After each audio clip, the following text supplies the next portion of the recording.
وحده والصلاة والسلام على من لا نبي بعده. സഹീഹ് മുസ്ലിമിൽ ഉമ്മുൽ മുഅ്മിനീൻ ജുവൈരിയ റളിയല്ലാഹു അൻഹയിൽ നിന്ന് ഉദ്ധരിക്കുന്ന ഒരു സംഭവം. ഒരു ദിവസം നബി സല്ലല്ലാഹു അലൈഹി വസല്ലമ ഫജ്ർ നിസ്കാര ശേഷം ജുവൈരിയ റളിയല്ലാഹു അൻഹയുടെ അടുക്കൽ നിന്ന് പോവാണ്. അപ്പോൾ ജുവൈരിയ റളിയല്ലാഹു അൻഹ നിസ്കരിച്ച സ്ഥലത്ത് മുസല്ലയിൽ തന്നെ ഇരിക്കുക. നബി സല്ലല്ലാഹു അലൈഹി വസല്ലമ പുറത്തുപോയി ളുഹ സമയത്ത് തിരിച്ചു വരുമ്പോൾ അപ്പോഴും ജുവൈരിയ റളിയല്ലാഹു അൻഹ തന്റെ ആ മുസല്ലയിൽ ഫജ്ർ നിസ്കരിച്ച അതേ സ്ഥലത്ത് ദിക്റിലായിക്കൊണ്ട് തന്നെ ഇരിക്കുന്ന അവസ്ഥയാണ്. അപ്പോൾ നബി സല്ലല്ലാഹു അലൈഹി വസല്ലം ചോദിച്ചു, ഞാൻ പോയത് മുതൽ ഇങ്ങനെ തന്നെയാണോ ഇരിക്കുന്നത്, ദിക്റിലായിക്കൊണ്ടിരിക്കുകയാണോ ചോദിച്ചു.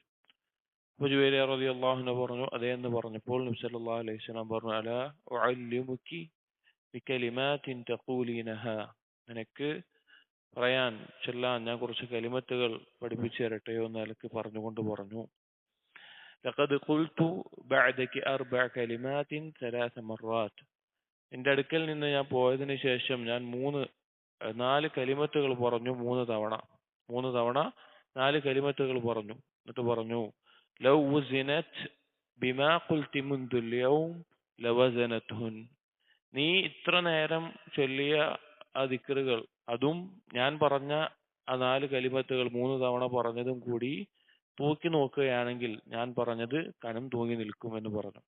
എന്നിട്ട് നബി സല്ലല്ലാഹു അലൈഹി വസല്ലം പഠിപ്പിച്ചു കൊടുത്തു, സുബ്ഹാനല്ലാഹി വബിഹംദിഹി അദദ ഖൽഖിഹി വറിളാ നഫ്സിഹി വസീനത അർശിഹി വമിദാദ കലിമാതിഹി.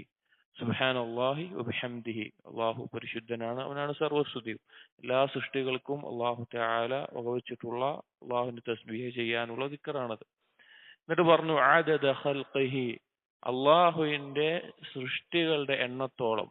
അള്ളാഹുവിന് പുറമേയുള്ള അള്ളാഹുവും അള്ളാഹുവിന്റെ വിശേഷണങ്ങളും കഴിഞ്ഞാൽ ബാക്കിയുള്ളതെല്ലാം അള്ളാഹുവിന്റെ സൃഷ്ടികളാണ്, അതിന്റെ അത്ര എണ്ണത്തോളം.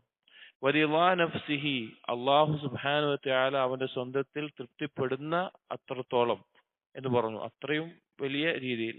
വസീനത അർശിഹി, അള്ളാഹുവിന്റെ അർശിന്റെ ഭാരത്തോളം. അർശാണ് അള്ളാഹുവിന്റെ സൃഷ്ടികളിൽ ഏറ്റവും വലുത്, അതിന്റെ ഭാരത്തോളം. വമിദാദ കലിമാതിഹി, അള്ളാഹുവിന്റെ വചനത്തോളം. അള്ളാഹുവിന്റെ വചനങ്ങളെ പറ്റി പറഞ്ഞിട്ടുള്ളത് എന്താണ്? ഈ ഭൂമിയിലെ കടലുകൾ മൊത്തം മഷിയാക്കിയാലും വൃക്ഷങ്ങൾ മൊത്തം പേനയാക്കിയാലും തീരാത്ത അത്രയും അധികമാണ്.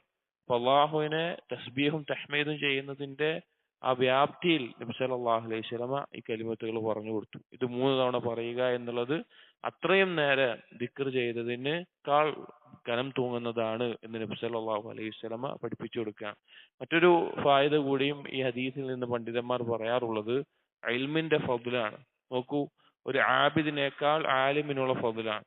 ഒരു ആബിദ് കുറെ നേരം ചെയ്യുന്ന ഇബാദത്തുകൾ കൊണ്ടുള്ള നേട്ടം, അത് ഒരു ആലിം വളരെ കുറഞ്ഞ നേരം കൊണ്ടുള്ള ഇബാദത്ത് കൊണ്ട് നേടുകയും അടുത്ത സമയം വേറെ ഇബാദത്തുകൾക്ക് വേണ്ടി തയ്യാറാവുകയും ചെയ്യും. അതുകൊണ്ടാണ് പണ്ഡിതന്മാർ നഫ്ലുകളായ ഇബാദത്തുകളേക്കാൾ അഫ്ളലാണ് തൊലബുൽ ഇൽം എന്ന് പറയാനുള്ള കാരണം. അപ്പൊ അറിവുണ്ടാവും തോറും നമുക്ക് സ്വർഗത്തിലേക്കുള്ള വഴി എളുപ്പമാകുന്ന ഒരു മാർഗമാണ് നമുക്ക് കൂടുതൽ പ്രതിഫലം കുറഞ്ഞ അമല് കൊണ്ട് കുറഞ്ഞ നേരം കൊണ്ട് നേടിയെടുക്കാൻ നമുക്കറിയാൻ സാധിക്കും എന്നുള്ളത്. അതുകൊണ്ട് ഈ ദിക്ർ നമ്മുടെ പ്രഭാതത്തിൽ നാം ചൊല്ലേണ്ട 3 തവണ ജീവിതത്തിൽ പകർത്തേണ്ട ദിക്റാണ്. അതിന്റെ മഹത്വം മനസ്സിലാക്കിയാൽ വളരെ വിശാലവുമാണ്. അസ്സലാമു അലൈക്കും വറഹ്മത്തുള്ളാഹി വബറകാതുഹു.